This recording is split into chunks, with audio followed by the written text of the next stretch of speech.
감사합니다. 영화 스탠드 앤 딜리버라고 하는 영화를 보면 실화를 바탕으로 한 영화입니다. 가필드 고등학교가 등장을 합니다. 이 학교는 문제아들만 모여있는 학교 학생들이 있습니다. 늘 싸움하고 반항하면서 이 학교에 온 목적은 오직 고등학교 졸업장만 따면 된다, 그런 마음으로 온 학생들이었습니다. 근데 이 학교에 제이미 에스카란다라고 하는 수학 선생님이 부임을 하는데, 이 선생님은 학생은 선생님이 기대하는 만큼 성장한다 하면서 미분적분을 가르치기 시작했습니다. 주변 선생님들이 말하기를, 저 머리 돌대가리 있는 아이들이 미분적분을 어떻게 알겠느냐, 잘못 시작했다라고 이야기를 합니다. 근데 이 선생님은 나는 햄버거만 먹고 사는 아이들을 만들지 않기 위해서 노력한다, 마음을 열면서 학생들에게 접근해서 학생들에게 사랑을 받습니다. 첫해 LA 통합교육부 주최 수학시험에서 18명이 합격하는 큰 일을 이루었습니다. 그때 학교 측과 교육청에서는 틀림없이 부정행위가 있다고 해서 18명 학생은 다시 시험을 치렀습니다. 그렇지만 이 아이들은 18명 모두가 다 합격을 합니다. 두 번째 해에는 29명, 세 번째는 45명, 네 번째는 73명 전원이 합격하는 큰 역사를 이루었다고 하는 것입니다. 많은 사람들이 칭찬을 할 때 선생님이 말하기를, 나는 존귀하게 태어난 아이들을 존귀한 자리로 회복시킨 것밖에 없다라고 하는 감동의 멘트를 했습니다. 누가복음 15장에 보면 탕자의 비유가 나옵니다. 둘째 아들이 아버지를 거역하고 집을 떠나고 탕자처럼 생활했습니다. 그런데 그 둘째 아들은 본래부터 탕자가 아니었습니다. 그가 돌아왔을 때, 거지가 되어서 돌아왔을 때 아버지의 사랑이 그를 다시 존귀한 아들로 회복시켰다고 하는 것입니다. 마찬가지로 부활절은 죽음의 권세를 깨뜨리시고 부활하신 예수님께서 일어나신 복된 날입니다. 그러나 또 다른 의미에서 우리의 무너진 하나님의 형상을 예수의 피로, 부활의 기적으로 다시 회복시킨 날이, 그것이 부활주일이라고 하는 것입니다. 고린도전서 15장에 보면 아담 안에서 모든 사람이 죽었지만 마지막 아담은 살려주는 영이 되었다라고 말을 하고 있습니다. 로마서 8장 11절에 보면 예수를 죽은 자 가운데서 살리신 이의 영이 너희 죽을 몸도 살리시리라 했습니다. 너희 죽을 몸도 살리신다고 하는 말의 원어를 보면 깨어진 인간의 형상을 하나님의 형상으로 회복시킨다, 이런 뜻을 가지고 있다고 하는 것입니다. 오늘 우리가 읽은 에베소 2장의 말씀에서도 보면 허물로 죽은 우리를 그리스도께서 살리셨다고 설명하면서 예수의 십자가와 부활의 역사가 우리 인생을 회복시킨다고 분명히 설명하고 있다고 하는 것입니다. 따라서 오늘 본문을 중심으로 부활의 기적은 우리에게 어떤 회복을 주셨는가, 이 문제를 함께 살펴볼까 합니다. 제일 먼저 4절과 5절 말씀을 한번 읽어보겠습니다. 4절 제가 읽겠습니다. 긍휼이 풍성하신 하나님이 우리를 사랑하신 그 큰 사랑을 인하여 허물로 죽은 우리를 그리스도와 함께 살리셨고 너희는 그 은혜로 구원을 받은 것이라. 오늘 본문의 말씀을 보면 허물로 죽은 우리라고 하는 말씀을 기록하고 있습니다. 우리 인생은 본래 하나님과 소통하는 존재로, 하나님과 교제하는 존재로 지음을 받았습니다.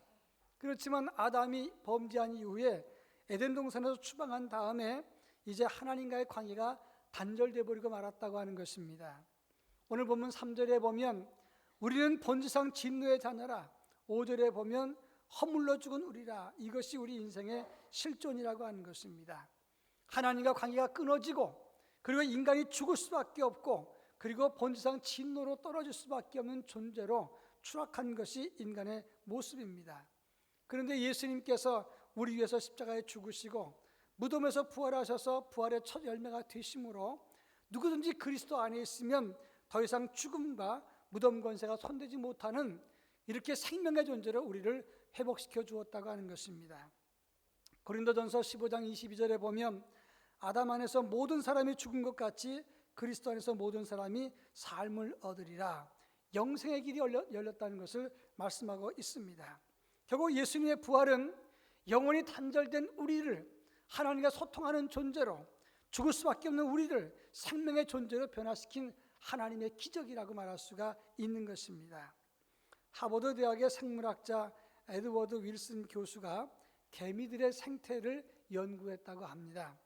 이 개미가 죽으면 개미들이 그 시체를 치우는데 눈으로 개미가 죽은 것을 보고 시신을 치우는 게 아니라 죽은 다음 며칠이 지나면 그 죽은 개미의 몸에서 이 올레라고 하는 산냄새가 난다고 하는 겁니다. 이 올레산 냄새를 맡고는 개미들이 와서 죽은 개미를 들여다가 개미 공동묘지에다 버리는 거예요. 그런데 이 살아있는 개미에게 올레산을 묻혀놨더니 동료들이 와서 산 개미를 들여다가 공동묘지에다 갖다 버리는 거예요. 이 개미는 죽어라고 일어나고 다시 돌아오면 그러면 또 다시 다른 개미들이 와가지고 죽은 개미인 줄 알고 들여다가 또 공동묘지에 갖다 버리는 겁니다. 계속 반복되는 겁니다. 죽음의 이 냄새, 죽음의 올레산 냄새를 다 씻기 전에는 그 무덤에서 나올 수가 없다라는 거죠. 이 세상도 마찬가지입니다. 우리 인생이나 가정이나 직장이나 사회 온통 죽음의 냄새로 꽉 차 있다고 하는 겁니다. 죽음의 냄새로 차 있기 때문에 많은 사람들은 그 사람들을 들여다가 서로 죽음의 묘지에 던져 넣습니다. 이 죽음의 냄새와 향기를 씻기 전에는 그 무덤에서 나올 수가 없다고 하는 것입니다. 그렇습니다. 사망의 냄새가 꽉 젖어져 있는 우리들을 예수님의 보혈의 피로 우리를 씻겼다는 사실을 기억하시기를 바랍니다. 이 냄새를 씻은 사람이기 때문에 죽음에서 생명으로 하나님과의 관계가 회복되고 죽음을 이기는 삶을 살게 되었다고 하는 것입니다. 마태복음 26장 33절에 보면 베드로가 고백을 합니다. 다 주를 버릴지라도 나는 결코 주를 버리지 않겠나이다. 다른 제자들도 똑같이 대답을 했습니다. 그런데 막상 예수님께서 십자가에 죽으셨을 때 그들은 그들에게 찾아온 죽음의 냄새를 인지하고 다 도망가 버리고 베드로는 예수님을 3번이나 부인했다고 하는 것입니다. 그랬던 그들, 비겁한 그들, 죽음 때문에 다 눌려있던 그들이 바로 예수 부활을 체험한 다음에 예수 보혈을 통해서 죽음의 냄새를 씻고 난 다음에 그들은 더 이상 죽음을 두려워하지 않았다고 하는 것입니다. 그런 의미에서 부활은 우리의 인생에 찾아온 죽음의 그림자를 씻고 생명으로 회복되는 것이고 하나님과 단절된 우리가 하나님과 교제할 수 있는 길이 열린 것이고 진노의 자녀에서 하나님의 자녀로 회복시킨 하나님의 놀라운 은혜의 선물이라는 사실을 알아야 되는 것입니다. 가스펠송 가수였던 피터 빌 호는 아이오와주의 포트 메디슨 형무소에서 전도를 하면서 찬양 사역을 했습니다. 그가 부른 노래는 날개가 상한 새는 나를 수 없다네, 이런 복음성가였습니다. 멋지게 찬양을 부르고 돌아왔는데 어느 날 이 죄수한 사람이 이 피터 빌 혼에게 이런 얘기를 했습니다. 날개가 상한 새는 그러면 영원히 날 수는 없는 겁니까? 이러면서 눈물을 흘리고 그 자리를 떠났습니다. 이 피터 빌 혼은 너무 충격을 받았습니다. 내 노래가 잘못되었구나 생각을 하고 그때 다시 곡을 썼습니다. 예수께로 가면 어떤 죄도 용서받을 수가 있네. 예수께 맡기면 죽음에서 새 삶으로 회복된다네. 상한 날개는 다시 세워지고 높이 하늘을 날 수 있다네. 이런 찬양의 가사를 바꿔버렸습니다. 그리고 다시 가서 교도소에서 노래를 부르는데 이 제소자들이 그 노래를 듣고는 큰 은혜를 받았습니다. 그리고 20년 뒤에 뉴욕 YMCA에서 이 피터 빌 혼이 집회를 하는데 미군 대령이 찾아와서 인사를 했습니다. 당신 누구십니까? 나는 20년 전에 감옥에 있던 사람입니다. 그때 당신의 노래소리를 듣고 감동을 받고 제가 그 노래 가사처럼 새 사람이 되었습니다. 예수의 복음과 부활의 메시지가 내 인생을 치유하고 나를 회복시켰다라고 간증을 했습니다. 그렇습니다. 예수의 복음, 십자가의 부활, 그리고 예수의 생명의 부활은 우리 인생을 죽음의 종에서 하나님과 소통하는 생명의 사람으로 변화시키는 것입니다. 부활의 산 소망, 우리 모두의 생명의 소망에 가득할 수 있기를 주의 이름으로 축원합니다. 그런가 하면 본문 6절 말씀을 다 같이 한번 읽어보겠습니다. 본문 6절. 또 함께 일으키사 그리스도 예수 안에서 함께 하늘에 앉히시니. 근데 5절과 6절 말씀을 보면 함께라고 하는 말이 붙어있는 말이 3단어가 나오는데 우리를 그리스도와 함께 살리셨고 함께 일으키시고 함께 하늘에 앉히셨다. 이렇게 5절과 6절에서 함께라는 그런 단어와 함께 3 동사가 얽혀 있다고 하는 것입니다. 부활에 어떤 의미를 주는가를 설명한 말씀입니다.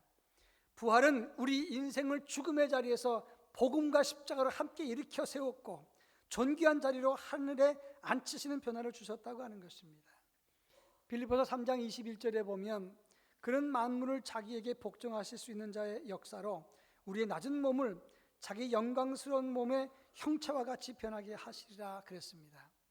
빌립보서 3장 21절에 낮은 몸과 영광의 몸 두 몸을 설명하고 있습니다. 고린도후서 15장에 보면 썩을 몸과 약한 몸, 욕된 몸과 육의 몸을 말하면서 동시에 썩지 아니하는 몸, 그리고 강한 몸, 영광스러운 몸, 신령한 몸, 이 두 몸을 설명하고 있습니다. 여기서 말하는 낮은 몸이라는 게 뭐냐? 현재 우리의 육신을 말하는 것이고 욕망과 죽음과 질병과 죄를 따라가는 몸을 말하는 것입니다. 우리 인생은 모두가 다 죄와 그리고 죽음과 질병에 눌려있는 인생을 삽니다. 근데 부활은 바로 이 낮은 몸을 부활을 통해서 영광스러운 몸으로 변화시킨다고 성경은 말하고 있는 겁니다. 마가복음 5장에 보면 야이로의 딸이 질병 때문에 고통스러워하다가 죽었습니다. 그래서 침상에 누워 있습니다. 예수님이 그 아이를 찾아갔을 때 이미 죽었습니다. 근데 예수님은 그 아이를 보고 뭐라고 말합니까? 달리다굼, 소녀야 내가 내게 명하노니 일어나라. 그 12살 먹은 소녀 아이가 죽음에서 일어났습니다. 그리고 많은 사람들이 크게 놀랐다라고 성경은 말하고 있습니다. 죽음 권세에 눌려있던 아이, 죽어서 누워있던 그 아이, 죽음의 자리에 있던 그 아이를 일으켜 세웠습니다. 이것이 부활의 생명력입니다. 그래서 그 아이를 일으켜서 하나님께 영광을 돌리는 놀라운 변화의 존재가 되게 했다고 하는 것입니다. 이것이 바로 복음, 부활의 메시지요, 부활의 회복이라고 하는 것입니다. 타커미로프라고 하는 사람이 어릴 때 전쟁을 피해서 시베리아로 부모님과 함께 피난을 왔습니다. 근데 그 피난길이 얼마나 힘들었던지 부모님들이 그 피난길을 하다가 콜레라로 세상을 떠났습니다. 타커미로프는 어린 나이에 부모를 잃고 아무도 자기를 돌봐주는 사람이 없었습니다. 그래서 할 수 없어서 불우한 몇 사람, 막 사는 사람과 함께 조직을 만들어서 어린 나이부터 못된 짓을 했습니다. 남의 것을 훔치고 때리고 강도짓을 하고 남의 자산을 털었습니다. 점점 성장하면서 더 큰 죄를 지었습니다. 어느 날 남의 집에 강탈하러 들어갔다가 집주인 부부와 싸우다가 그만 그 부부를 살해하고 말았습니다. 그리고 그냥 도망간 것이 아니라 그 집안에 있는 것을 다 뒤져서 물건을 훔쳐갔습니다. 그러고 난 다음에도 죄의식을 갖지 못했어요. 그러다가 훔친 물건을 확인하던 중에 그 집에서 책 한 권을 발견했는데 무심코 밤에 잠이 오지 않으니까 그 책을 읽었습니다. 그 책에 십자가의 두 강도 이야기가 있었고 예수님의 부활 이야기가 있었습니다. 그게 바로 성경책이었어요. 이 사람은 성경이란 건 들어보지도 못했습니다. 근데 그것을 읽다가 뜨거운 은혜를 경험하고 이 이야기가 내 이야기다고 생각을 했습니다. 다른 부하 7명에게 설득을 시켰습니다. 우리가 이렇게 사는 것은 아닌 것 같다. 자수하고 난 다음에 이 사람은 10년 중노동형을 받았습니다. 바이칼 호수 근처에서 유배가 되어서 그 사람은 죽을 고생을 감옥에서 했어요. 그러면서도 예수를 믿는 믿음으로 지냈습니다. 그러다가 사면을 받았는데 이 사람은 이제는 다른 인생을 삽니다. 오직 예수만 증거하는 삶을 살았는데 이 소련에서 예수 증거하다가 다시 감옥에 가는 것이 수없이 많았습니다. 그러면서도 평생 복음을 증거하다가 자기 저질렀던 죄 그리고 자기 때문에 고통스러웠던 사람을 향해서 사죄하는 마음으로 평생 헌신하는 삶을 살았다. 이런 기록을 봤습니다. 부활신앙은 죄와 허물과 탐욕과 실패와 절망에 눌려있던 우리 인생, 그 인생을 일으켜서 살리고 존귀한 자리로 나아가게 하는 놀라운 변화를 주는 역사인 것입니다. 누가복음 8장 2절로 3절의 말씀 보면 7 귀신 들렸던 막달라 마리아, 헤롯의 청지기 구사의 아내였던 요한나와 수산나, 그 외에 다른 여자들이 자기 소유로 그들을 섬기니라, 이런 말씀이 있습니다. 7 귀신 들렸다가 말은 무슨 말입니까? 악령이 7개나 들어갔습니다. 냄새납니다. 비천합니다. 귀신들은 날뛰던 악령에 사로잡힌 여인이 막달라 마리아였습니다. 헤롯의 청지기 구사의 아내 요한나, 그는 헤롯의 재정 관리를 맡았던 돈과 권력에 밀착된 사람이었습니다. 그 집의 아내였습니다. 수산나, 이 이름은 백합이란 뜻인데 그 당시 여자 노예들에게 흔하게 있었던 이름이 수산나였습니다. 돈과 권력과 악령과 세상에서 노예된 이들, 눌려있던 이 여인들이 예수 만난 다음에 존귀한 인생으로 바뀌었다는 것을 말하는 것입니다. 예수님의 부활은 우리의 낮은 몸, 욕망과 정욕과 악령에 눌려있던 우리의 몸을 일으켜서 새로운 인생 살게 하시고 동시에 존귀한 자리에 앉게 하는 능력과 회복을 주신다는 사실, 이 사실을 고백하면서 그 사실이 내 고백이 될 수 있기를 주의 이름으로 축원합니다. 제 후배 중에서 목회하다가 실패한 목사님이 계세요. 우리 일산 지역에 개척하시다가 열심히 목회했지만 잘 안 된 분입니다. 정말 굉장히 노력을 했는데 교회가 어려웠어요. 근데 엎친 데 덮친 격으로 사모님이 그 뒷바라지하고 고생하다가 암으로 세상을 떠났어요. 너무너무 많이 울었습니다. 그래서 돌아가셨을 때 제일 먼저 찾아가서 제가 조화도 갖다 드리고 그 다음에 생활비도 좀 보조해 드리고 조의도 했습니다. 근데 더 큰 문제가 뭐냐면 아이들이 사춘기였는데 방황을 하는 겁니다. 그래서 이 남편은, 이 목사님은 절망에 빠졌습니다. 목회도 실패했고 아내도 죽었고 아이들은 방황하면서 거친 아이가 됐습니다. 게임에 빠지고 컴퓨터에 빠지고 스마트폰 중독에 빠지면서도 아버지가 말하면 듣질 않아요. 아버지가 예수 말하면 듣기 싫다고 거절합니다. 그리고 말을 하면 고개를 안 듭니다. 그리고 말도 통하지 않습니다. 이 목사님이 너무 큰 절망 때문에, 그리고 경제적 궁핍 때문에 교회를 다 포기하고 접어버렸어요. 그리고 하나님께 그 음식을 했습니다. 하나님, 나를 아내 곁으로 데려가 주세요. 더 이상 못 견디겠습니다. 내가 사명 때문에 목사가 됐는데 우리 아이들은 무슨 사명이 있습니까? 목사의 아들이라고 하는 것 때문에 이렇게 같은 고생을 하면서 차라리 나를 데려가십시오. 내가 없으면 아이들은 다 하나님이 알아서 하십시오. 몇 날 며칠 눈물로 기도했다는 겁니다. 그때 기도 중에 부활하신 주님을 만났어요. 하나님의 손길을 경험하고 어루만지심을 체험했습니다. 그때 그가 본 것이 뭐냐면 방황했던 자기의 사춘기가 보이더라는 거예요. 자기도 옛날에 방황했던 사람이었습니다. 그러면서 자기 자녀들이 지금 어떻게 방황하는 것이 보이는 거예요. 그리고 동시에 방황하는 청소년들을 보았습니다. 그래서 개척하는 걸 접고 청소년 사역을 하기 시작했어요. 근데 얼마나 잘하는지 몰라요. 청소년 사역을 하면서 많은 사람들 영혼을 건지는데, 청소년 사역하는 사람들의 공통적인 특징이 뭐냐면 이 머리 숙인 아이들 머리만 들게 해도 성공이라 그러는 겁니다. 아이들이 머리를 안 드는 거예요. 이 캠퍼스에 가서 설교하려고 그러면 다 쳐박고 그냥 얼굴 안 드는 겁니다. 근데 누구지 하고 머리만 들어도 성공이라는데, 그 아이들 머리를 들게 할 뿐만 아니라 그 아이들 중에서 상당수가 예수를 믿고 상당수가 또 사역자가 나왔다는 겁니다.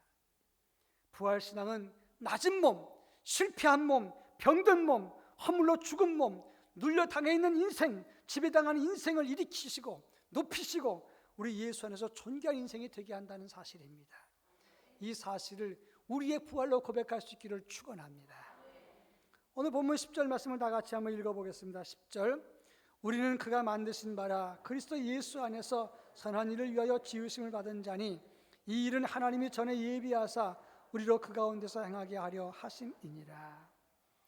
부활은 우리 인생을 선한 일을 위해서 지음받은 존재인 것을 깨우쳐 준다고 하는 것입니다.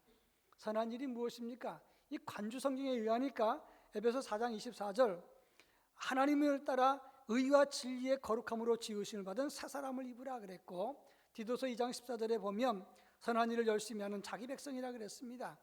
고린도전서 15장 58절에 보면 부활신앙으로 항상 주의 일에 더욱 힘쓰는 자가 되라 그랬습니다. 정리해 보면 부활의 새 생명을 가지고 하나님의 선한 일, 부활의 복음을 위해서 힘쓰는 사람이 되는 것을 말하는 것입니다. 이걸 조금 구체적으로 성경을 들어 설명하자면 누가복음 24장에 보면 엠마오로 내려갔던 두 제자의 이야기가 나옵니다. 이들은 예수의 제자였습니다. 그렇지만 예수님 붙잡혀서 죽게 되니까 희망을 상실하고 낙심해서 낙향을 하고 엠마오로 가는 중이었어요. 그때 예수님이 찾아오셨습니다. 부활하신 주님이 찾아오셔서 그를 만나 주셨어요. 말씀을 풀어주실 때 그들의 눈을 떴습니다. 그리고 자기들이 도망 나왔던 예루살렘으로 돌아갔어요. 부활하신 예수님이 그들의 눈을 열어줬습니다. 절망의 눈이 멀고 자기 할 일을 찾지 못했던 그 인생, 낙심 속에 빠져있던 그 인생이 부활의 주님을 통해서 눈을 뜨고 내가 해야 될 일이 무엇인가를 찾고 그 밤에 예루살렘에 돌아가서 예수 부활을 알렸다는 것입니다. 이것이 바로 선한 일을 회복한 거예요. 많은 인생들이 죄에 빠지고 세상에 빠져서 살지 못합니다. 헤매고 있습니다. 눈을 뜨지 못하고 있습니다. 영국의 에드워드 모트라고 하는 목공이 있었는데 이 사람은 공장에서 일을 했습니다. 그러면서 늘 열등의식에 사로잡혀서 불평과 원망을 일삼았습니다. 거칠었어요. 이 사람은 불우한 환경에서 자랐습니다. 공부를 못했어요. 그렇기 때문에 항상 자기 삶을 비관했습니다. 일하면서도 항상 불만이 많았습니다. 삶의 의미도 소망이 없었어요. 근데 37살 되는 어느 겨울날 이 사람이 길거리를 배회하다가 너무 추워서 예배당에 문이 열렸기에 들어갔습니다. 근데 그때 목사님이 거듭나야 된다는 설교를 하고 있었어요. 그때 이 사람 마음속에 그래, 내가 이렇게 살 수는 없는 거지. 맨날 절망과 불평 속에 살아가면서 삶의 의미가 없다는 것은 말이 안 돼. 하나님이 계시다면 저를 좀 새롭게 좀 거듭나게 해 주십시오. 그때 성령이 감동을 했어요. 그가 부활하신 예수를 만나게 되었습니다. 그리고 눈을 떴어요. 그러는 다음에 일터로 돌아가서 목공을 똑같이 하는데 이제부터 달라졌습니다. 억지로 불평으로 하는 게 아니라 기쁨과 즐거움으로 열심히 일을 했습니다. 그래서 그 목공소를 자기가 주인이 됐어요. 그러고 난 다음에 사업을 확장해서 성공한 사업가가 됐습니다. 나이 55세 때 자기 전 재산을 다 주님께 드리자 생각을 하고 사업 정리를 하고 예배당을 하나 지어드리기로 하고 재산을 다 바치고 신학 공부를 하고 목사가 됐습니다. 내 인생을 바꿔주신 주님, 어두웠을 때는 절망과 좌절했지만 부활 주님 만나고 난 다음에 산소망, 하나님의 선한 일에 내가 쓰임받았구나 생각을 하고 글을 썼어요. 그때 주님의 첫사랑 부활의 주님을 만난 그 사랑을 기억하면서 쓴 찬송시가 488장 이 몸의 소망 무엔가 우리 주 예수뿐이라, 그 찬송을 쓴 거예요. 예수 만나서 눈을 떴을 때 선한 일에 참여하게 된 것입니다. 부활하신 예수님은 죽음의 권세